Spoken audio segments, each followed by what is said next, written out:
Hello, what's up? This is Goldman back again for another video. Pag-uusapan natin, may unbox tayo ngayon na speaker ulit. But this one is new brand. Ngayong first time po itong brand na to na maliligaw dito sa ating channel.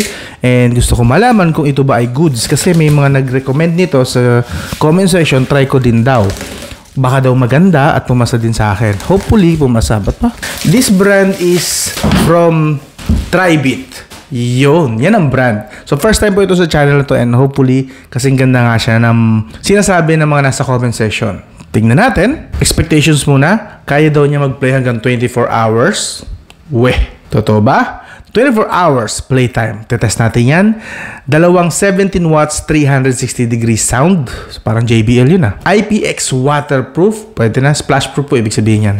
Splash lang. So ang pangalan niya is Tribit Stormbox 2. Okay.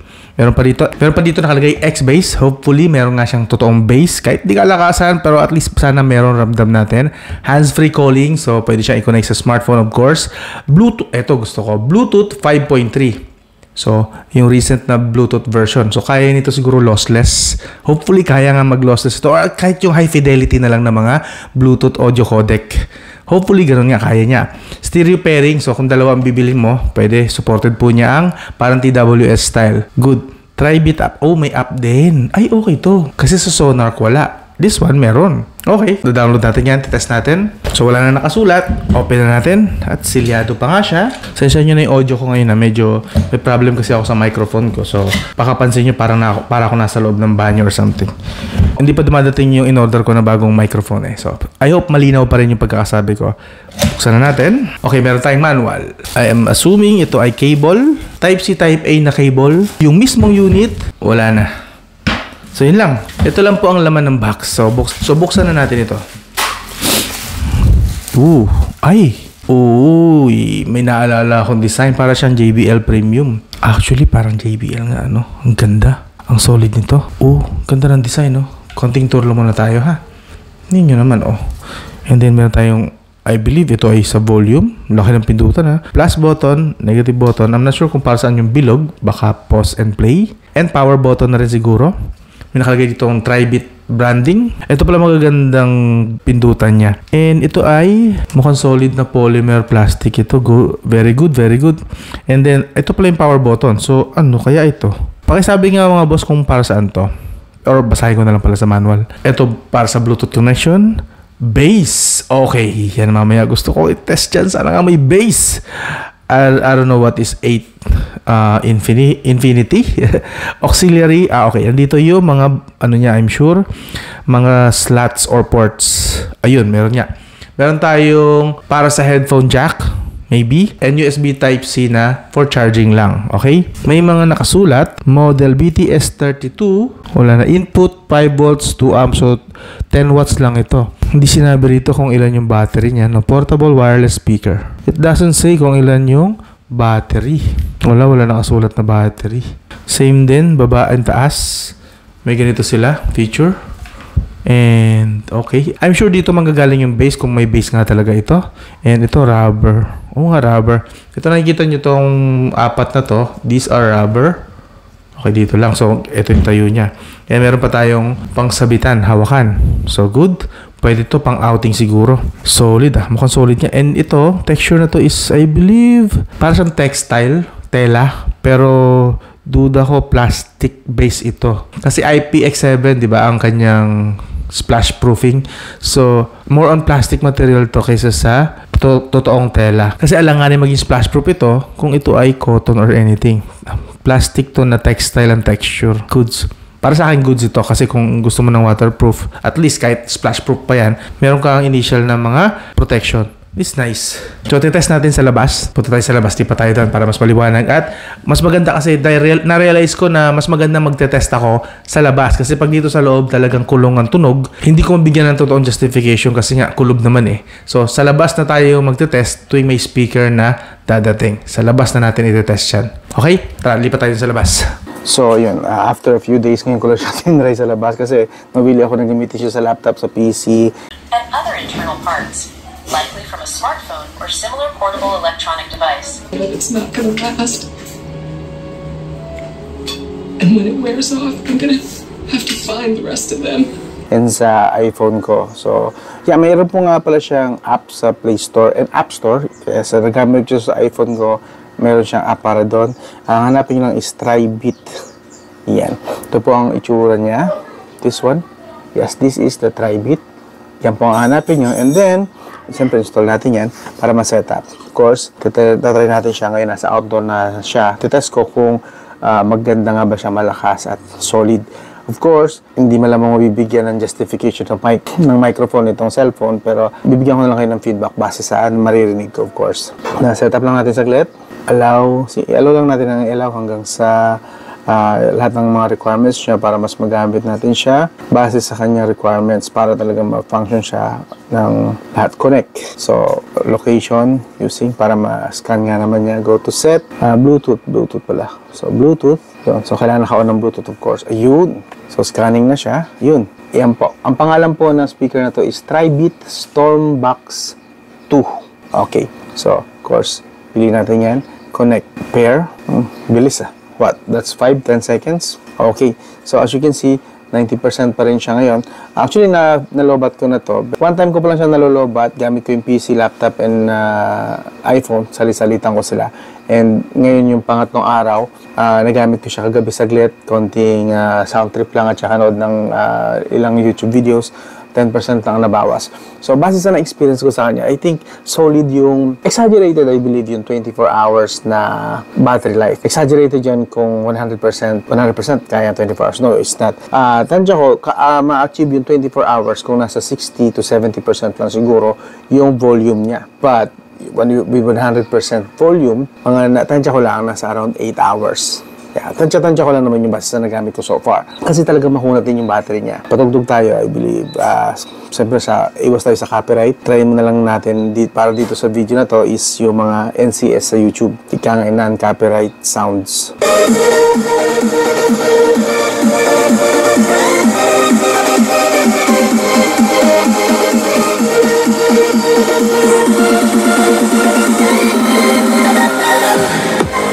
Natin yun, bass. Vibration.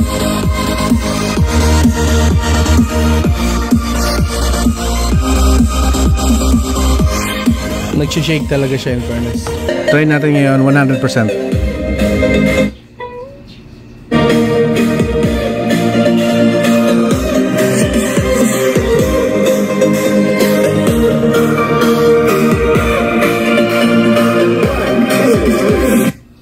Try ko naman ngayon ito curious ako, ito hindi ko pa nasusubukan, itong X-Bass na to So, play muna tayo natin, then saka ko pipindutin yung X-Bass para may comparison. X-Bass.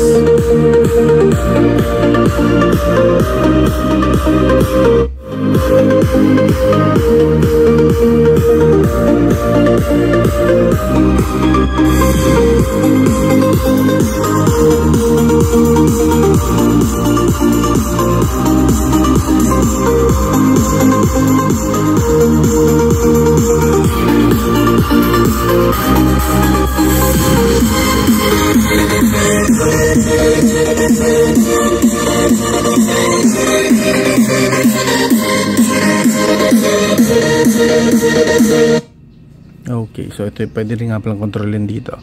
So, volume of course, kita natin kung mababawasan. Okay, nakakontrol natin yung volume from here. Okay, good. Yes. Okay, I like it. Malakas actually, nalakas ako, nahiya tuloy ako bigla sa kapitbahay. Malakas pala talaga siya. In-expect ko ganito kaliit. Yeah, malakas, pero malakas para sa ganito kaliit, but masyadong, ang laki ng sound niya actually.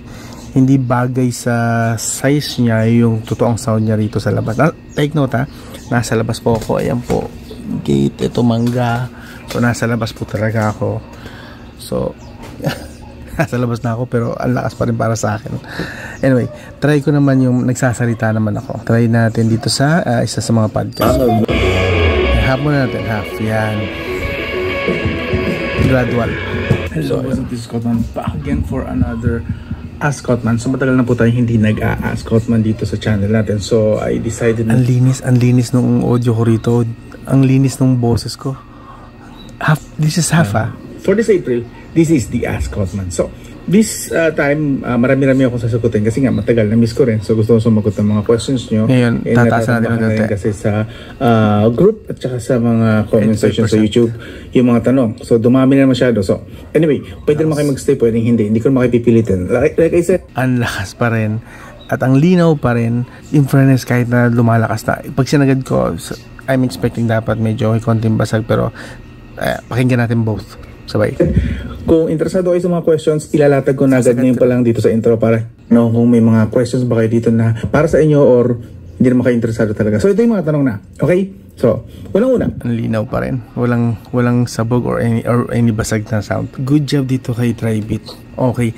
So, battery wise, bibigyan ko siya ng, ito initial pa lang naman to. Initial lang to na impression ko sa kanya. Battery wise, makuna talaga siya. Kung 70 to 80%, possible ma-reach nyo yung claim niya na 24 hours.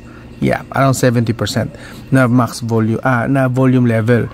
But 100% malabo po yung 24 hours. At 100%, I believe, at best, tansya ko lang is nasa 8 hours talaga to. Pero 8 hours is still makunat. I don't know kung anong ginagawa nila dito, but makunat talaga siya. And yung sound, wala akong nega sa kanya. Ang ganda, ang linaw ng delivery. Yung bass, although yung bass hindi mapump, pero may bass pa rin naman. And buong-buo yung sound kahit na pumapalo yung drums sa background doon sa music na pinapakinggan natin, hindi po nagkakaroon ng garalgal or any screeching sound. Walang screech. Ika nga. So, ang linaw, ang ganda, ang sarap sa tenga, and yung beat. And even with my vocals, ako nagsasalita na lang ako, still ang linaw pa rin talaga. Galing kay Boss Christian Jess Asabas sa Tech Topics. Hanap po tayo ng ibang NCS. Ayun, maganda bass ito. Punta tayo sa 80%. Yung tagundong yun. Kita nyo ba yung vibration yan sa taas?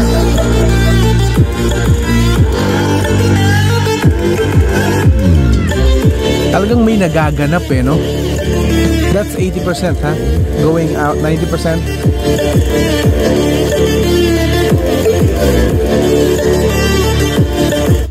100%.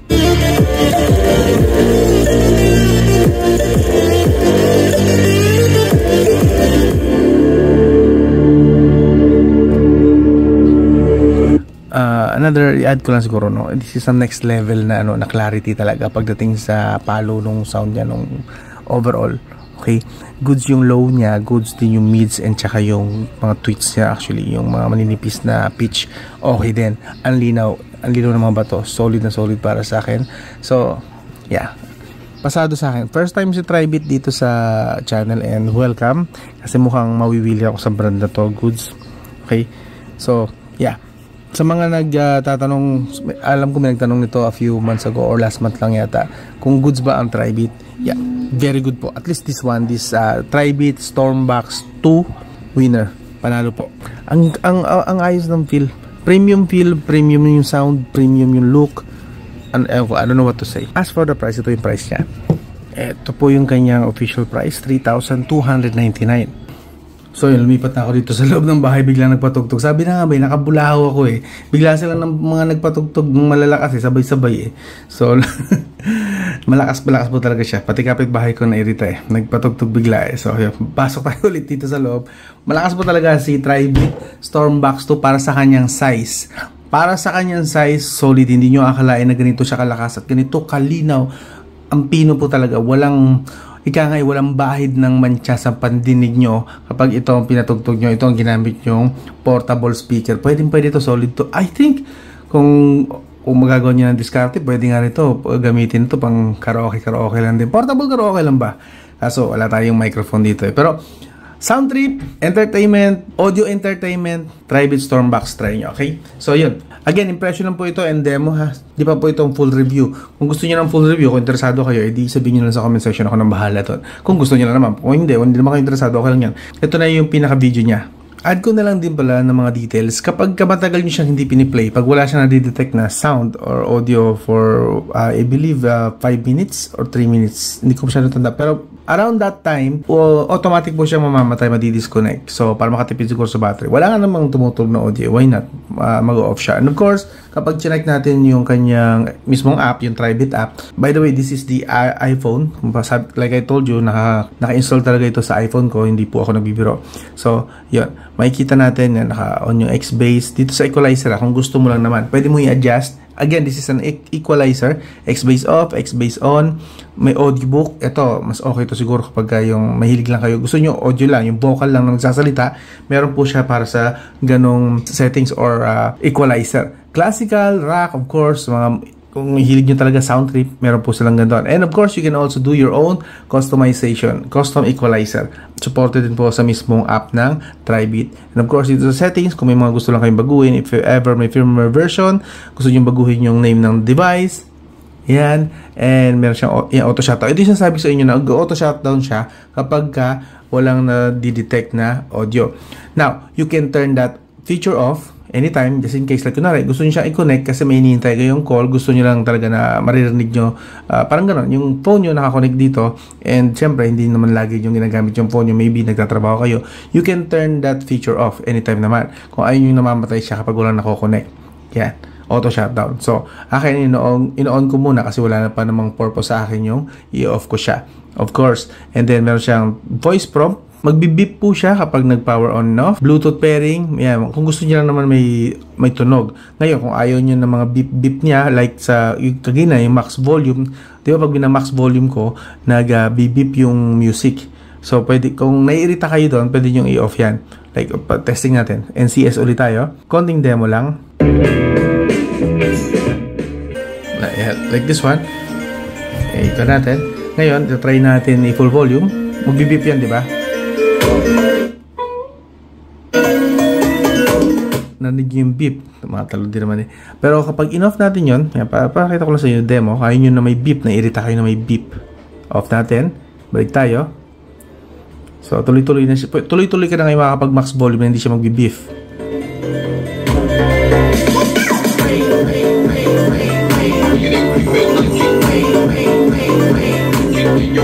So, pwede nyo pong i-off yun. Kung naiirita lang naman kayo na kailangan ka pa niyang i-remind na naka volume box. So, yun. Voice prompt, like I said yan, pwede nyo i-off yung mga yan. From here, power on and off. Ayaw mo na may beep kapag nag-on off. Ayaw mo mag-beep tuwing nagpe-pairing ka ng Bluetooth. Beep kapag naglo-lowbat. Beep tuwing nagpe-pairing sa TWS. Pwede mong i-off, pwede mong tanggalin. Okay? Sa akin siguro tatanggalin ko na to. And the rest, yan. Gusto ko marinig pa rin na pag nag-on and off ako para alam ko na nag-on and off, nagpe-pair ng Bluetooth or nagti-TWS ako or low bat. Especially pag low bat, kailangan ko marinig na mag-beep siya para alam ko maghahanda na ba ako na i-charge siya or something. Yun lang. Yun lang inad ko. Okay? So, kung interesado kayo, iba ko sa link sa video description yung link nito para hindi po kayo may scam. I'm not sure kung ibebenta ko siya. Medyo naakit ako sa kanya. Pag-iisipan ko kung gusto ko siya ibenta or hindi. Pero, yeah, I can recommend this. For now, as for my first impression, solid po si Tribit Stormbox 2. Solid. So, don't forget to subscribe, like, and share. Hanggang doon lang. This is Scott Man. I'll talk to you again soon.